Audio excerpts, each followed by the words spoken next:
છેલ્લા ઘણા સમયથી પોલીસ ઉપર એટલા માટે સવાલો ઊભા થઈ રહ્યા છે કારણ કે ક્યાંક ને ક્યાંક તેમનું કોઈ કાંડ સામે આવતું હોય છે, ક્યાં તો પછી ક્યાંક તે લોકોનું કારસ્તાન સામે આવતું હોય છે।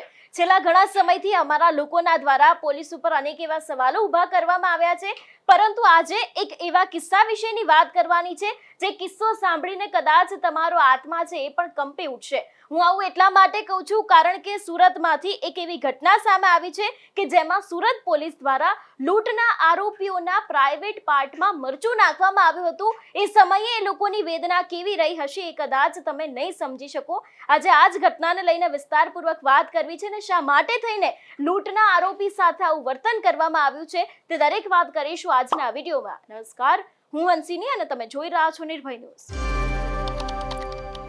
ગુજરાત પોલીસ છેલ્લા ઘણા સમયથી શંકાના દાયરામાં છે કે અનેક એવા લોકો છે જે લોકોને બચાવવામાં આવે છે અને ઘણા બધા એવા લોકો છે જે લોકો સામાન્ય પરિવારમાંથી આવતા હોય, નાના ઘરમાંથી આવતા હોય, તે દરેક લોકો ઉપર કાર્યવાહી કરવામાં આવતી હોય છે।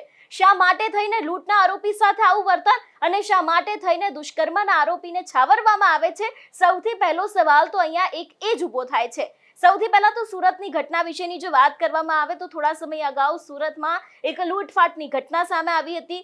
3 આરોપીની ધરપકડ કરવામાં આવી હતી ને એ બાદ સુરત પોલીસ દ્વારા એ ત્રણેય લોકોની સાથે એવું વર્તન કરવામાં આવ્યું કે વર્તન સાંભળીને કદાચ તમારા હાથના રૂવાટા ઊભા થઈ જશે કારણ કે એ લૂંટના આરોપીના પ્રાઇવેટ પાર્ટમાં પેટ્રોલ છાંટવામાં આવ્યું હતું, મરચું રેડવામાં આવ્યું હતું અને આજે જેટલા પણ આરોપીઓ છે એ લોકોની ઉંમર લગભગ 19 થી લઈને 23 વર્ષ સુધીની છે। એટલે એ લોકોની સાથે શું થયું હતું, એ કેવી ઘટના બની હતી એને તમે જાતે જ વિચારી શકો છો। જો કે અત્યારે હાલ આ ઘટનામાં સુઓ મોટો દાખલ કરવામાં આવ્યો છે અને જેટલા પણ પોલીસ છે એ લોકોની સામે હવે કાર્યવાહી કરવામાં આવશે એવા પણ આદેશો આપવામાં આવ્યા છે। પરંતુ સવાલ ફક્ત ને ફક્ત અહીંયા પહેલો એ જ ઊભો થાય છે કે જે લોકોનું કનેક્શન હોય છે ભારતીય જનતા પાર્ટી સાથે, જે લોકો ઊંચા હોદ્દામાંથી આવતા હોય છે, ઊંચા ઘરમાંથી આવતા હોય છે, જે લોકો તમને પૈસા આપી દે છે એ લોકોની સાથે આવું વર્તન કેમ નહીં? જો દુષ્કર્મના એક પણ આરોપી સાથે આવું વર્તન કરવામાં આવ્યું હોત, એ લોકોના પ્રાઇવેટ પાર્ટમાં મરચું રેડવામાં આવ્યું હોત તો કદાચ બીજો કોઈ પણ વ્યક્તિ હોત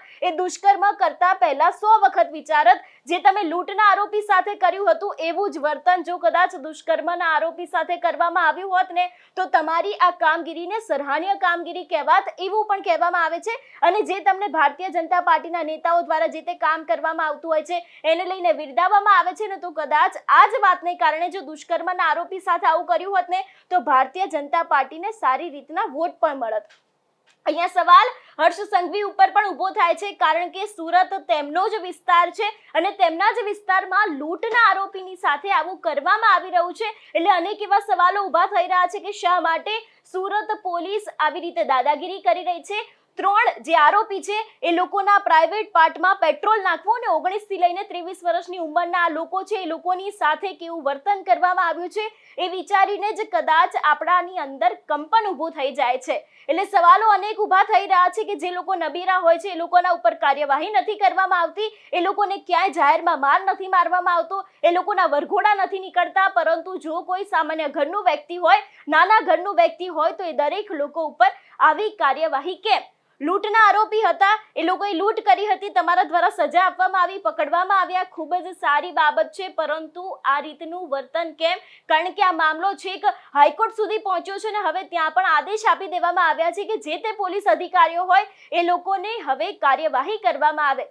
ગુજરાત પોલીસ છેલ્લા ઘણા સમયથી શંકામાં છે, ખાસ કરીને રાજકોટ પોલીસ ઉપર પણ સવાલો ઊભા થયા હતા કે જે નબીરો હતો એને બચાવવાના પ્રયાસો કરવામાં આવી રહ્યા છે, જીવન મરણ વચ્ચે ઝોલા ખાઈ રહ્યો હતો ને અંતે એ જે દીકરો હતો એ મરી ગયો। પરંતુ હવે ક્યાંક સુરતની પોલીસ પણ આવા જ શંકાના દાયરામાં આવી છે અને જે રીતે લૂંટના આરોપીઓ સાથે વર્તન કરવામાં આવ્યું છે, ખરાબ રીતે વર્તન કરવામાં આવ્યું છે, એના કારણે ફક્ત ને ફક્ત સુરત પોલીસ ઉપર જ સવાલ નથી ઊભા થતા પરંતુ સમગ્ર ગૃહ મંત્રાલય ઉપર સવાલ ઊભા થાય છે કે શા માટે આરોપીઓ છે, જે દુષ્કર્મના આરોપીઓ છે, જે લોકો નબીરાઓ છે એ લોકોને છાવરવામાં આવે છે અને લૂંટના આરોપીઓના પ્રાઇવેટ ભાગમાં પેટ્રોલ અને પછી મરચું રેડવામાં આવે છે।